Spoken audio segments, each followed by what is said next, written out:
Bismillahirrahmanirrahim. Assalamualaikum warahmatullahi wabarakatuh. Waalaikumsalam. Waalaikumsalam warahmatullahi wabarakatuh. Alhamdulillah, alhamdulillahilladzi hadana li hadza wa ma kunna linahtadiya laula an hadanallah. Asyhadu an la ilaha illallah wahdahu la syarikalah wa asyhadu anna Muhammadan abduhu wa rasuluh la nabiyya ba'dah. Allahumma salli wa sallim ala sayyidina Muhammad wa ala alihi wa sahbihi ajma'in. Allahumma anfa'na bima 'allamtana wa 'allimna ma yanfa'una wa zidna ilma. Allahumma sallimna ila Ramadan wa sallim lana Ramadan wa tasallamahu minna mutaqabbalah. Amma ba'du, kepada yang terhormat para pengurus Rumah Bunda Mulia dan khususnya Bu Harini selaku Ketua Wilayah Jawa Timur serta ibu-ibu yang lain.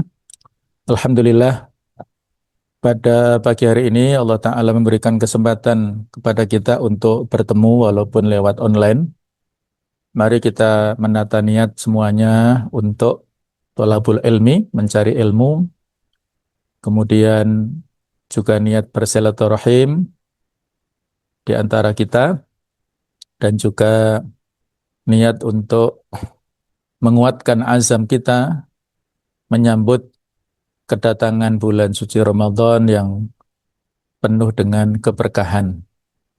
Mari kita sambut Ramadan dengan menata amal, menumbuhkan mindset syukur dan sabar insyaallah. Ada taujih Rabbani yang sudah sama-sama kita hafal ya, ayat yang sering diucapkan oleh para guru kita, para ustadz kita di surah Al-Baqarah 183, ya ayyuhalladzina amanu kutiba alaikumusiyam kama kutiba alal ladzina min qablikum la'allakum tattaqun. Pada ayat ini ada 3 kata kunci yang saya kasih garis bawah. Kata kunci yang pertama adalah amanu, yaitu iman. Sedangkan kata kunci kedua yaitu asyam, dan kata kunci ketiga adalah tattaqun atau takwa. Relevansi atau hubungan antara 3 kata ini bahwa iman titik tekannya ada pada hati ya. Walaupun iman ini memiliki 3 dimensi. At-tasdiqu bil qalbi, mempercayai dalam hati, wal iqraru bil lisan, menyampaikan dengan lisan, wal amalu bil jawarih, menerapkan dengan anggota fisik ya. Tetapi titik tekan iman itu ada pada hati. Itulah yang membedakan iman dengan Islam. Kalau iman itu titik tekannya ada pada hati, dan kalau Islam itu titik tekannya pada amal-amal nyata. Setiap mukmin pasti muslim, dan belum tentu setiap muslim itu adalah mukmin. Seperti orang-orang Arab Badui dulu. Qalatil Arabu amanna. Orang-orang Arab Badui dulu mengatakan kami beriman. Qul lam tu'minu. Katakanlah wahai Muhammad, kalian belum beriman. Walakin qulu aslamna. Tetapi katakanlah kami berislam. Kenapa demikian? Walam yadkhulul iman fi qulubikum. Iman itu belum masuk ke dalam hati kalian. Orang-orang munafik secara performa dohir itu seperti orang muslim. Pergi ke masjid, melaksanakan rukun Islam, tetapi hatinya tidak beriman. Jadi titik tekan iman itu ada pada hati kita. Amal yang rahasia yang ada pada hati kita. Sedangkan siam itu juga titik tekannya ada pada kerahasiaan. Orang yang puasa tidak bisa diketahui kalau dia saat itu puasa, kalau kita tidak bertanya kepadanya, atau kalau tidak kita tawari makanan, baru kalau kita tawari dia tidak mau, maka dia bisa kita ketahui. Sehingga potensi untuk ikhlas dalam ibadah puasa itu sangat terbuka. Kalau ada orang yang puasa tetapi mengharapkan pujian dari manusia dengan riya atau sum'ah, maka itu sangat-sangat disayangkan. Demikian pula tatakun atau takwa ini, itu juga perbuatan hati. At-taqwa hahuna, kata Rasulullah. Takwa itu posisinya di hati. Innallaha la yanzuru ila suwarikum, Allah tidak melihat performa fisik kalian, wala ila ajsamikum, melihat dohir kalian, walakin yanzuru ila qulubikum, Allah melihat pada hati kalian. Maksudnya adalah Allah melihat kepada ketakwaan kalian. Kemudian definisi perubahan, takwa bukan status statis tapi proses yang dinamis. Maka Ramadan ini mari kita manfaatkan sebagai dalam tanda kutip bengkel ya, untuk memperbaiki onderdil jiwa yang mulai aus karena kesibukan dunia. Ramadan tepat datang pada waktunya. Setelah 11 bulan kita tersibukkan oleh urusan-urusan dunia. Maka saatnya lah pada bulan Ramadan kita fokus untuk meningkatkan dan lebih konsentrasi ya untuk mendekatkan diri kepada Allah Ta'ala, khususnya dengan ibadah-ibadah yang mahdhah. Ibu-ibu rahmakumullah, ada sebuah hadis yang sahih yang diceritakan oleh Thalhah bin Ubaidillah, bahwa satu saat beliau menjadi saksi hidup dua orang yang datang ke Madinah. Tidak disebutkan namanya ya. Mereka berdua datang dari suku Bali ya. Bali di Saudi sana, di utara Madinah jauh, bukan Bali Indonesia. Datang untuk masuk Islam. Setelah masuk Islam, keduanya ini bagus dalam hal keislaman. Tidak disebutkan namanya, kalau boleh saya sebutkan A dan B ya. Si A dan si B ini, si A lebih bersemangat dalam Islam, kemudian si B ini biasa. Dan tibalah saatnya si A berangkat jihad fisabilillah, kemudian meninggal syahid fisabilillah. Dan si B ini diberikan usia yang lebih lama. 1 tahun berikutnya baru meninggal dunia, itu pun karena sakit, bukan karena syahid fisabilillah. Nah saat itulah Thalhah bin Ubaidillah bermimpi melihat dalam tidurnya seolah-olah berada di istana yang sangat bagus, di taman yang sangat bagus, yang mungkin itu adalah gambaran dari surga. Tiba-tiba ada penyeru yang mempersilahkan kepada si B untuk masuk ke dalam istana terlebih dahulu. Baru beberapa lama kemudian, si A dipersilahkan masuk, dan ketika Thalhah bin Ubaidillah akan masuk, ditahan dulu ya, kamu belum saatnya saat ini ya, jadi masih dilarang ya. Dan kita sama-sama tahu Thalhah bin Ubaidillah ini salah satu di antara 10 sahabat yang dijamin masuk surga tanpa hisab. Jadi belum waktunya masuk. Saat itulah Thalhah bin Ubaidillah bangun dari tidurnya dan bertanya kepada teman-temannya. Mereka tidak bisa menjawab takwil mimpi daripada Thalhah ini sampai berita itu terdengar kepada atau ke Rasulullah SAW. Beliau menanyakan, atakjabun, apakah kalian heran? Para sahabat mengatakan, betul kami heran Rasulullah, si A ini kan Islamnya lebih semangat dan dia juga mati syahid.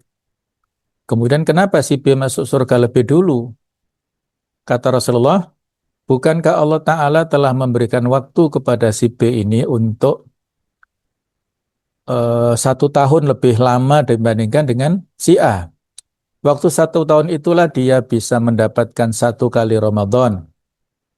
Dan dia bisa sholat, bisa melaksanakan amal-amal ibadah yang lainnya selama masa 1 tahun itu. Jarak antara si B dan si A ini kata Rasulullah adalah sejauh langit dan bumi. Si B lebih tinggi derajatnya, dan si seperti langit, dan si A ini seperti bumi. Ini hadis sahih yang diceritakan oleh Imam Ahmad dan Imam Ibnu Majah yang disahihkan oleh Syekh Al-Albani.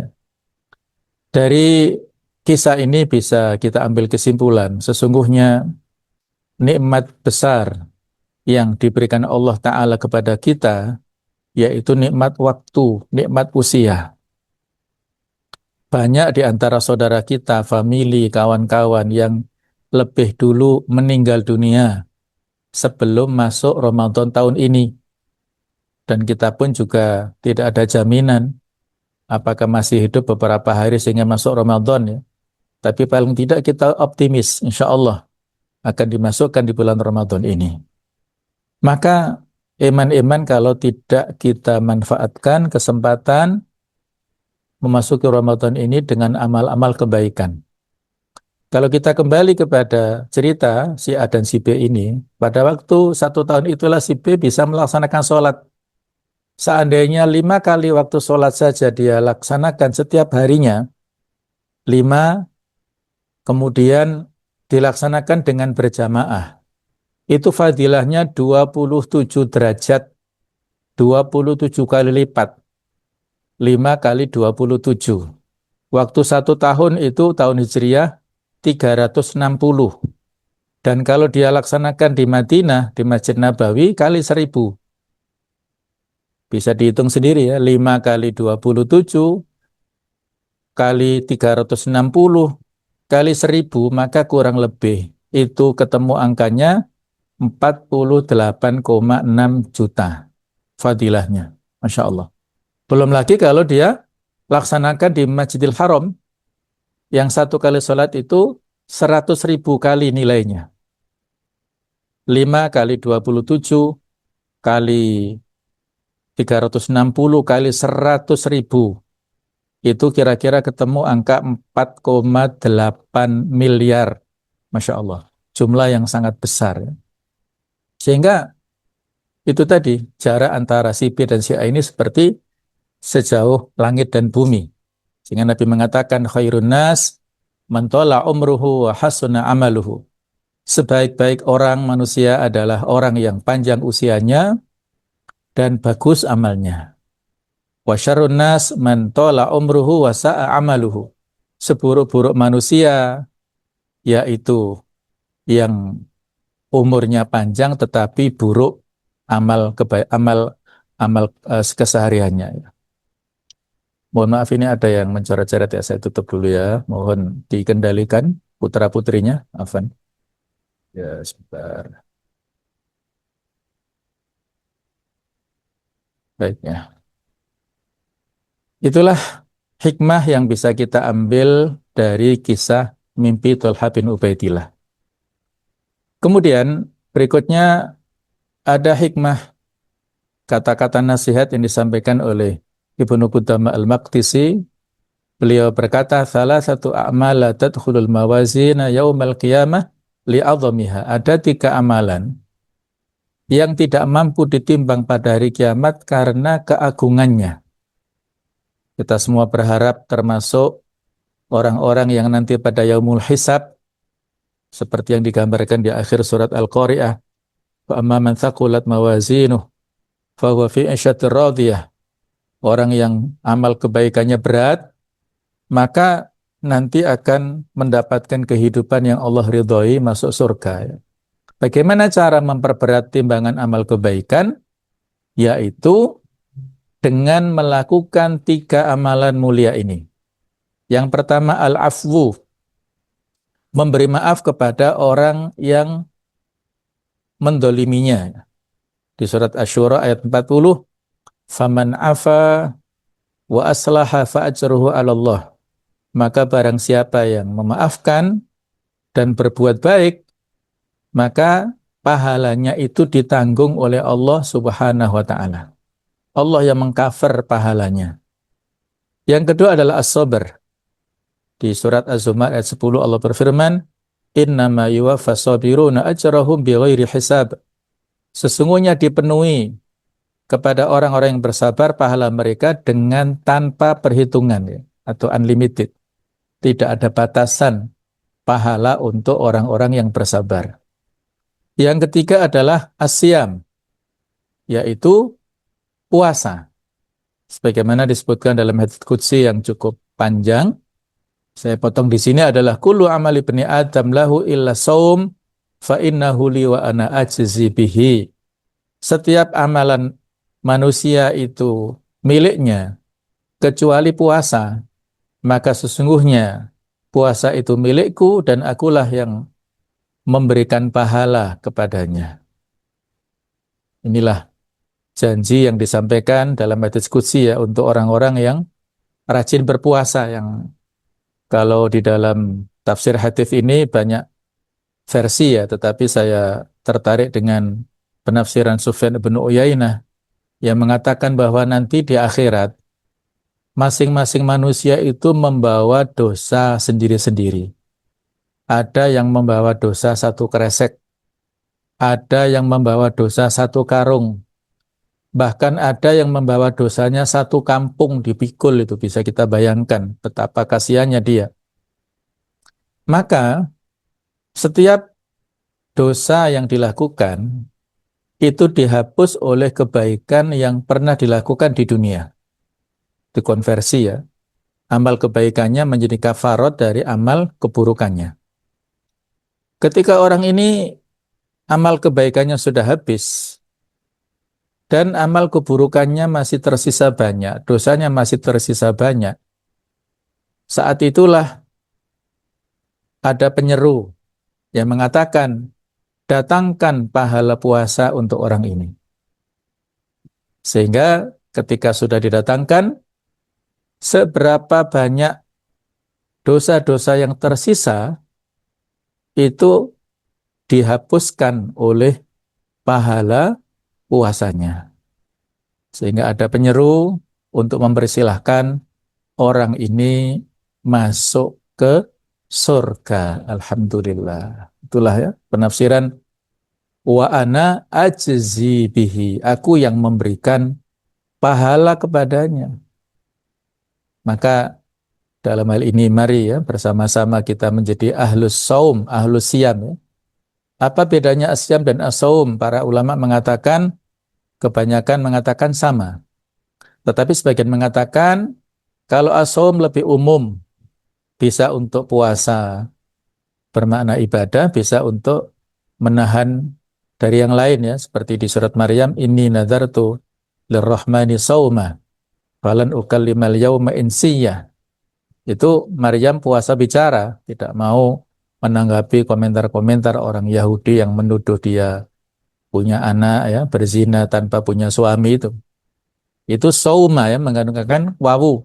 Tapi kalau asyam itu hanya digunakan untuk ibadah khusus, yaitu al-imsaku anil mufattirat, menahan diri dari segala pembatal-pembatal puasa, yaitu syahwat perut dan syahwat farji, min tulu'il fajri, dari terbitnya fajar yang kedua, yaitu waktu subuh, ila ghurubi syamsi, sampai tenggelamnya matahari, yaitu waktu maghrib, bin niyah, dengan niat. Nah, itu makna daripada asyam secara istilah. Para ulama memberikan pesan keterkaitan antara 3 bulan ini. Bulan Rajab adalah bulan menanam, bulan Sya'ban adalah bulan menyirami, dan bulan Ramadan adalah bulan memanen. Ketika kita ingin memanen kebaikan, maka harus dimulai pada bulan Rajab ya. Sayangnya sudah lewat bulan Rajab ini. Tinggal beberapa hari lagi bulan Sya'ban juga akan selesai.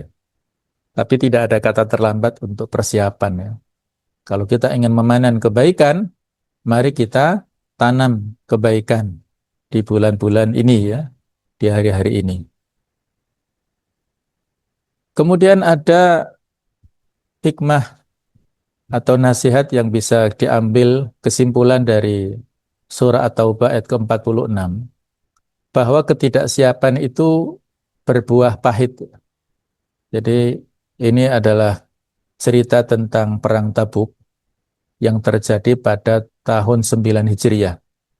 Perang yang disebut Yaumul Usrah, hari yang sulit, karena jarak Tabuk dengan Madinah kurang lebih 300 km. Suasana, situasi saat itu paceklik. Ya, kurma mau panen tapi ya masih agak lama. Kemudian kaum muslimin mengalami kemiskinan yang luar biasa, musuh sangat kuat. Sehingga ini ujian betul. Siapa-siapa yang ikut perang itu berarti membuktikan keimanannya, dan orang-orang munafik pura-pura saja ya, disindir di ayat ini. Walau aradul khuruja la'atu lahu uddah. Dan jika mereka mau berangkat, tentulah mereka menyiapkan persiapan untuk keberangkatan itu. Walakin karihallahum bi'athahum. Tetapi Allah tidak menyukai keberangkatan mereka. Fasabbatahum. Maka Allah melemahkan keinginan mereka. Wakilak udu ma'al qaidin. Dan dikatakan kepada mereka, tinggallah kamu bersama orang-orang yang tinggal itu. Jadi di sini ada hukum timbal balik ya, respon. Ketika orang-orang munafik ini tidak merespon panggilan jihad dengan sebenarnya, dan mereka bermalas-malasan untuk berangkat jihad, maka Allah melemahkan semangat mereka dan tidak menyukai kepergian mereka, ya, sehingga mereka hanya mendirikan kemah di luar Madinah, tetapi tidak ikut berperang. Sehingga di ayat ini Syekh Profesor Dr. Umar bin Abdullah Al-Muqbil, guru besar Fakultas Syariah Universitas Qasim Saudi Arabia, mengatakan sebelum datangnya bulan Ramadan, maka sebaiknya setiap muslim lebih mentadaburi ayat ini. Walau aradul khuruja la'a'addu lahu uddah. Dan di antara persiapan yang paling baik dari seorang hamba untuk memasuki bulan yang suci ini adalah membersihkan hati dari segala dosa. Dan ini merupakan hak Allah atas hambanya. Dan dari segala kebencian dan kedengkian yang terjadi di antara sesama manusia. Jika tidak dikhawatirkan akan terjadi pada diri seorang hamba, yang dimaksudkan pada akhir ayat ini, walakin karihallahum bi'athahum. Tetapi Allah tidak menyukai keberangkatan mereka. Dan sesungguhnya Allah tidak sekali-kali menganiaya seorang pun dari hambanya. Jika Anda dihalangi untuk melakukan ketaatan, maka tetaplah Anda di atas ketaatan itu, walau dalam ketakutan daripada Anda termasuk orang-orang yang dicampakkan oleh Allah dan dilemahkan olehnya dari ketaatan, sebagaimana yang terjadi pada orang-orang munafik yang dilemahkan keinginan mereka untuk keluar di jalan jihad. Jadi kalau kita memiliki respon positif, Allah akan menambahkan hal yang positif itu ya. Walladzina jahadu fina lanahdiyannahum subulana. Orang-orang yang berjihad bersungguh-sungguh di jalan kami akan kami tunjukkan kepada jalan kami. Mujahadah adalah sebabnya, hidayah adalah akibatnya. Kalau kita ingin mendapat hidayah, lakukan sebabnya, yaitu mujahadah. Walladzina ihtadaw zadahum huda wa atahum taqwahum. Orang-orang yang menjemput hidayah, maka akan ditambahkan kepada mereka petunjuk itu dan akan diberikan kepada mereka ketakwaan mereka. Itu kalau responnya positif. Tetapi kalau responnya negatif ya seperti ini, seperti cerita orang-orang munafik atau seperti cerita orang-orang Bani Israel dulu di surat As-Saff. Falamma zaghu azaghallahu qulubahum. Maka ketika mereka sesat, Allah semakin menyesatkan mereka. Jadi ini yang bisa kita simpulkan ya, bahwa yang namanya takdir atau tadbir robbani itu harus diawali oleh ikhtiar insani dulu. Ikhtiar manusianya harus diawali menjadi sebabnya, sementara takdir atau tadbir robbaninya menjadi akibatnya. Ketika kita ingin sukses di bulan Ramadan, harus ada upaya, persiapan. Kalau tidak ada persiapan, maka khawatirnya Allah. Walakin karihallahum bi'athahum. Jadi Allah nggak menyukai keberangkatan mereka. Biarkan mereka bermalas-malasan ya. Sehingga misalnya ini kalau kita kembalikan kepada dakwah kita, pada saat kita punya semangat untuk hadir di halakoh-halakoh, di liqaat-liqaat, maka Allah memberikan semangat itu kepada kita. Akan memupuk dan menyuburkan semangat itu. Tapi kalau ada orang yang bermalas-malasan menghadiri liqaat, tarbawiyah, menghadiri halakoh-halakoh, Allah akan semakin memalaskan mereka dan semakin jauh dari teman-temannya dari tarbiyah ini. Waliyadzubillah. Ini hubungan antara tekad dan taufik ya, sebagaimana Ibnu Qayyim rahimahullah mengatakan wa ala qadri niyatil abdi wa himmatihi wa muradihi wa rughbatihi fi dzalik yakunu taufiqahu subhanahu wa ta'ala wa i'anatahu. Sebesar keinginan tekad yang kuat, kecintaan seorang hamba pada sesuatu, maka sebesar itulah Allah akan memberikan taufik dan pertolongannya. Semakin kuat tekad azam yang dimiliki oleh manusia, maka semakin dia didekatkan kepada taufik dan kebenaran. Semakin dimudahkan untuk melakukan kebaikan dan kebenaran ini. Ini ada kisah dari Arab Badui yang saat itu datang ya kepada Rasulullah dan mengikuti peperangan. Setelah perang dia dikasih ghanimah tapi tidak mau. Saya berperang bukan untuk ghanimah. Saya berperang untuk mendapatkan syahid supaya tertusuk ini leher saya ini. Dan ternyata betul ya, ketika perang kembali berkecamuk, dia merangsak ke medan perang dan setelah perang selesai diperiksa oleh Rasulullah, ternyata betul Arab Badui ini meninggal dunia persis sebagaimana angan-angannya, dia tertusuk di sini, di bawah lehernya ini, di bawah dagunya ini ya, ada tertusuk senjata dari musuh dan dia syahid fisabilillah. Jadi orang itu ya sesuai dengan obsesinya. Al-mautu fisabilillahi asma amanina. Maka mari kita memilih jalan yang mengantarkan kita kepada kesuksesan, ya sebagaimana yang disebutkan dalam hadis yang sangat populer, man shoma ramadhana imanan ihtisaban ghufira lahu ma taqaddama min dzambi.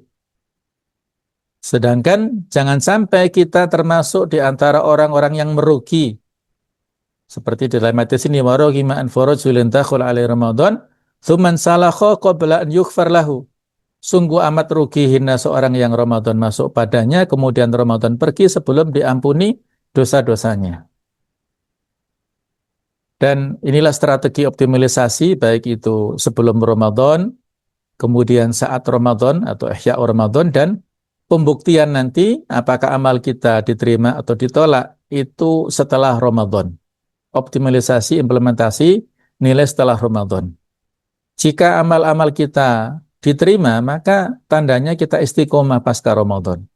Tapi kalau semangatnya hanya pada bulan Ramadan, nanti pada saat Syawal dan seterusnya malas ya, tidak istiqomah, jangan-jangan ya kita perlu khauf, memiliki rasa takut, itu tanda amal kita tidak diterima oleh Allah Subhanahu wa ta'ala. Kemudian marilah kita menata amal ya, dengan mendahulukan kualitas di atas kuantitas. Ini penting. Alladzi khalaqal mauta wal hayata liyabluwakum ayyukum ahsanu amala. Apa mana ahsanu amala? Kata Fudail bin Iyad adalah akhlasuhu wa aswabuhu. Yang paling ikhlas dan yang paling sahih, yang paling tepat sesuai dengan petunjuk sunnah dari Rasulullah SAW. Oleh karena itu, mari kita audit niat. Apakah kita beramal karena rutinitas atau karena ingin dilihat oleh Allah Ta'ala, ingin mendapatkan pahala, ridho dari Allah Ta'ala. Mari kita coba renungkan. Rutinitas-rutinitas yang kita lakukan harian harus diawali dengan niat yang baik. Maka kita diajarkan sebelum keluar rumah atau doa saat keluar rumah itu kan dianjurkan untuk berdoa.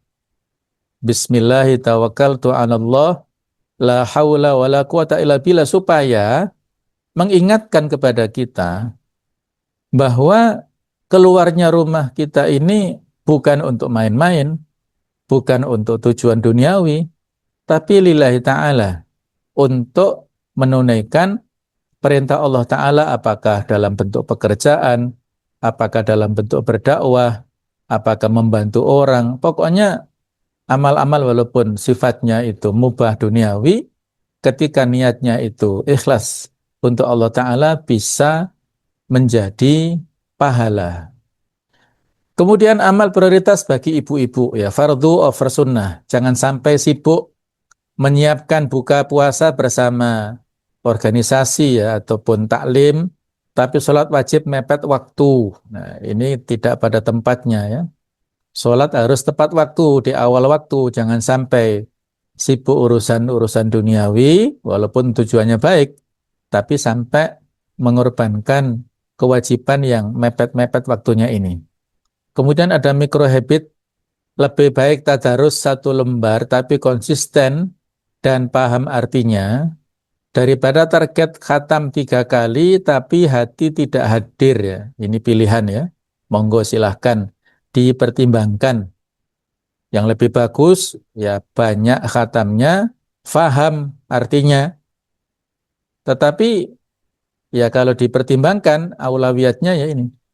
Paling tidak kita walaupun 1 halaman, 1 lembar, tetapi konsisten faham dengan apa yang kita baca sehingga Al-Quran betul-betul hadir dalam kehidupan kita. Kemudian ada strategi delegasi dan manajemen waktu. Tips agar amanah organisasi tidak mengambil hak ibadah pribadi. Jangan sampai melaksanakan amanah-amanah mengabaikan hak ibadah kita. Berikut ini ada beberapa amanah amalan ya, yang sederhana, namun berbobot tinggi yang bisa kita terapkan pada saat Ramadan nanti. Pertama adalah memaksimalkan jam emas, doa, waktu istijabah. Ada waktu-waktu pendek di mana doa hampir mustahil ditolak. Namun sering terlewat karena kita sibuk menyiapkan takjil atau mungkin mengantuk ya. Misalnya 10-15 menit sebelum berbuka, ini adalah waktu yang paling mustajab daripada sekedar menatap makanan. Gunakan waktu ini untuk berbisik meminta hajat paling spesifik. Bisa sendiri-sendiri, bisa doa bersama. Monggo silahkan teknisnya. Dan juga waktu sahur sepertiga malam. Ini Allah turun ke langit dunia. Maka cukup kita beristighfar beberapa kali, atau berdoa sambil makan sahur, maka pahalanya setara dengan orang yang bangun tahajud panjang. Wal mustaghfirina bil ashar, orang-orang yang beristighfar pada waktu sahur.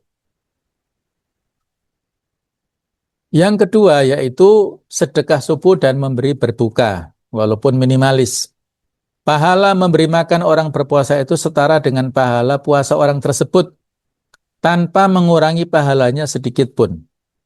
Ada tips mudah, misalnya diantaranya adalah siapkan 1 box kurma atau beberapa botol air mineral di mobil atau di motor, bagikan ke driver ojol atau pemulung saat menjelang maghrib di jalan-jalan itu. Kemudian juga sedekah digital, atur otomatis sedekah via aplikasi setiap selesai subuh, meski hanya 2.000 atau 5.000. Konsistensi adalah kata kuncinya ya. Kalau tidak bisa dengan digital ya manual boleh. Kita punya umplung di rumah, kita masukkan 5.000, 10.000 tiap hari, tiap adzan subuh. Nanti setelah mungkin 1 bulan kita bisa mentransfer untuk Palestina misalnya. Monggo silahkan. Bagi bapak-bapak bisa masuk situ, juga bisa dimasukkan di umplung masjid pada saat dia sholat berjamaah subuh. Monggo, itu teknis ya. Yang ketiga, zikir ringan lidah di sela kesibukan. Kita tidak perlu duduk diam berjam-jam untuk berzikir. Gunakan waktu saat aktivitas memasak atau bekerja ya. Terutama pada saat kita di perjalanan. Kalau kita berzikir di jalan ya, 1 jam perjalanan itu insya Allah sudah bisa kita selesaikan paling tidak membaca istighfar atau sholawat itu ya mungkin 1000 kali ya, atau barangkali lebih. Monggo ya, itu bisa kita lakukan di perjalanan ataupun di rumah. Kalimat tauhid, misalnya dengan subhanallah wa bihamdihi subhanallahil azim ya, yang dalam hadis dikatakan kalimatani khafifatani ala lisan, saqilatani fil mizan, habibatani indar rahman. Ada dua kalimat yang ringan di lisan, berat di timbangan, yang dicintai Allah Ta'ala, yaitu subhanallah wa bihamdihi subhanallahil azim. Juga sayyidul istighfar. Ini di antara rangkaian di zikir ma'thurat ya.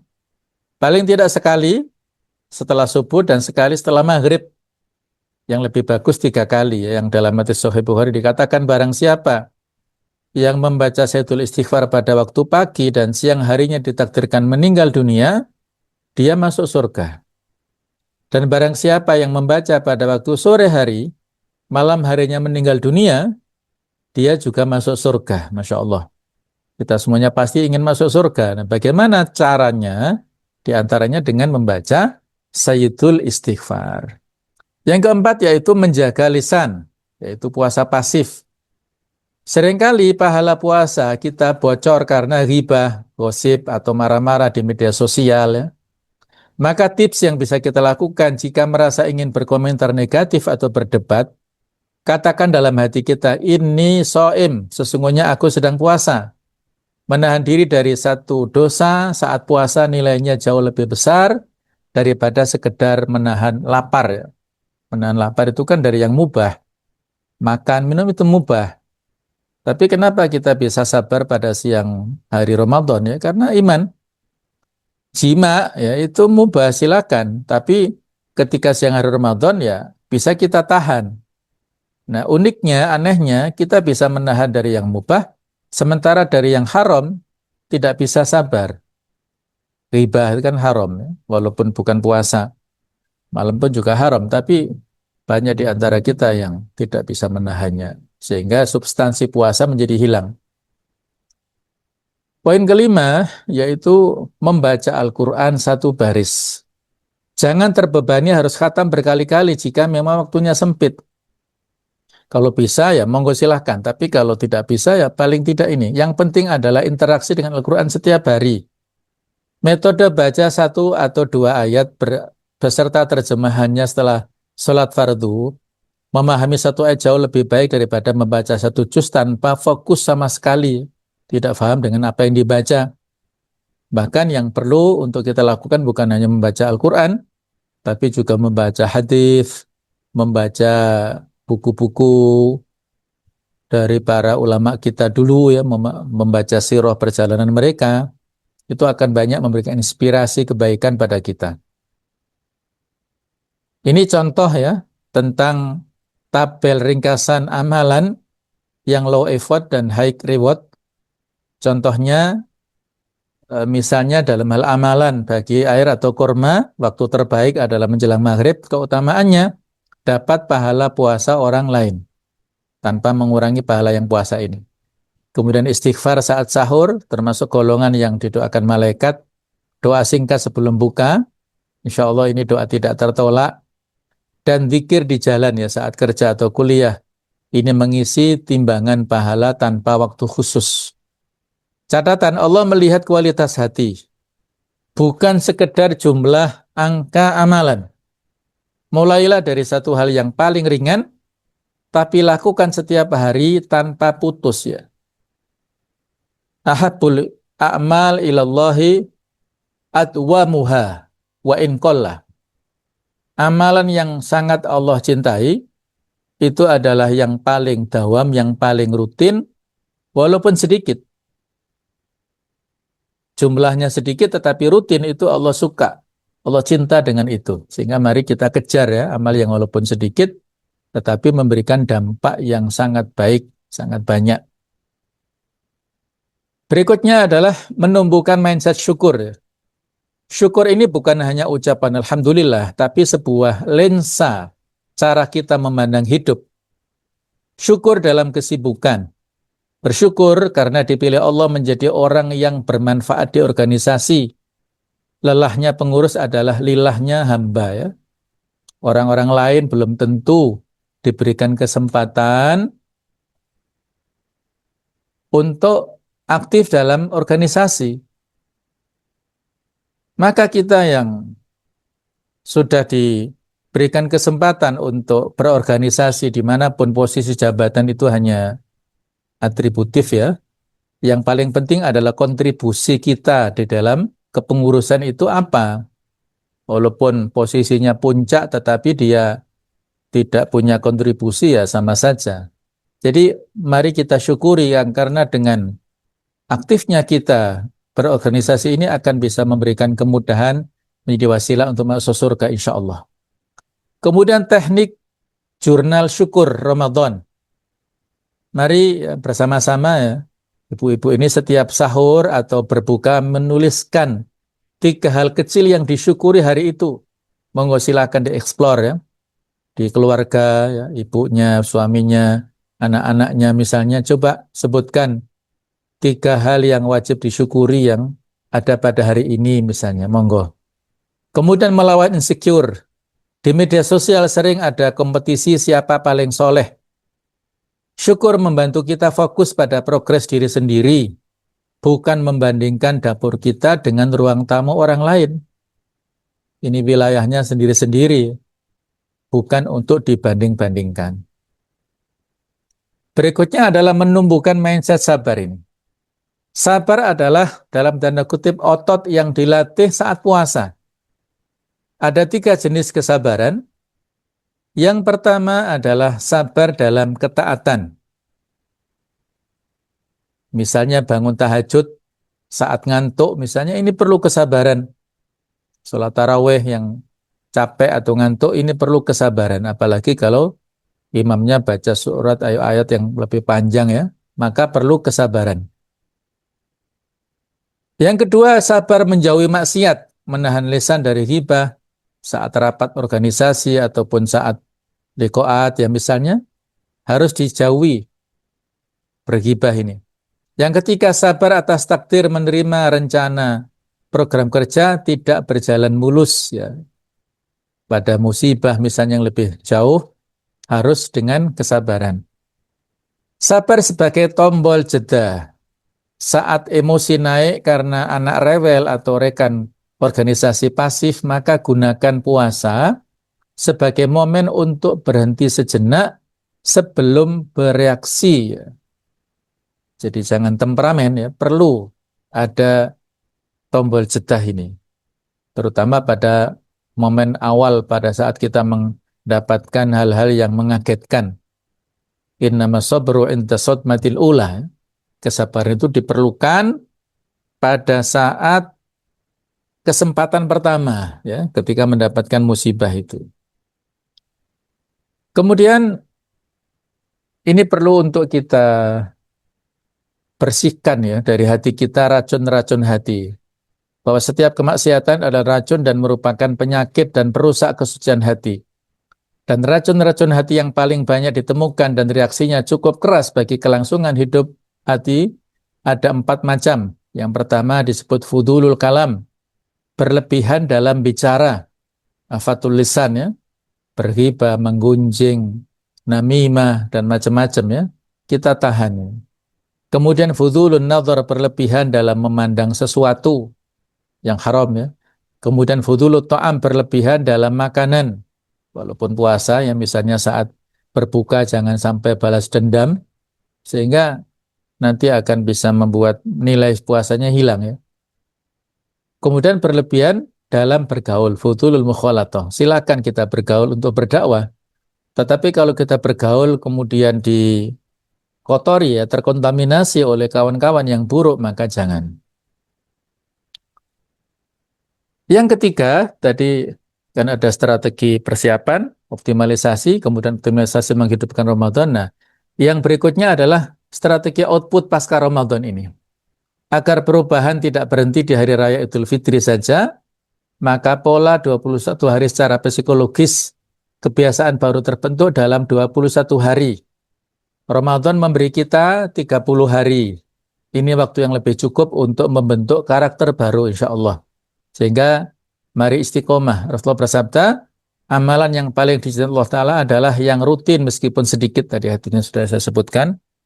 Ada tips praktis, pilih satu proyek perubahan. Misal tahun ini, saya ingin mengubah sifat pemarah saya menjadi pemaaf. Maka gunakan Ramadan untuk melatihnya setiap hari, insya Allah. Inilah rumus perubahan 3M yang mulai dari yang kecil, mulai dari diri sendiri, mulai dari sekarang. Yang pertama-tama mungkin perlu pemaksaan ya, terpaksa karena kondisi. Misalnya anak-anak kita, awalnya nggak masalah kalau dia terpaksa. Insya Allah pada tahap berikutnya dia akan memiliki kebiasaan yang positif. Yang berikutnya dia akan mendapatkan kebutuhan. Dan yang keempat, dia mendapatkan kenikmatan. Halawatul iman, halawatul ibadah, kelezatan dalam ibadah. Kalau selama ini seorang beribadah itu semata-mata gugur kewajiban karena merasa terpaksa, maka ini tahapan-tahapan yang pada puncaknya insya Allah dia akan mendapatkan kenikmatan dalam berpuasa ya, bukan hanya sekedar kebutuhan ya, tapi dia merasa nikmat dalam ibadah ini. Sebagai kesimpulan dan penutup ya, closing statementnya, Ramadan adalah madrasah.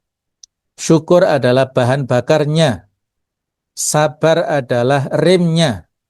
Dan amal yang tertata adalah jalannya menuju ridha Allah. Maka mari kita bersama-sama ya, saling mendoakan agar dipertemukan dengan Lailatul Qadar dan diberi kekuatan mengemban amanah kita masing-masing. Ada di antara doa para sahabat yang tadi di awal saya baca ya. Allahumma salimni ila Ramadan wa salim li Ramadan wa tasallamhu minni mutaqabbala. Ya Allah, antarkanlah aku hingga sampai Ramadan dan antarkanlah Ramadan kepadaku dan terimalah amal-amalku di bulan Ramadan ya. Bisa kita baca ni atau na ya.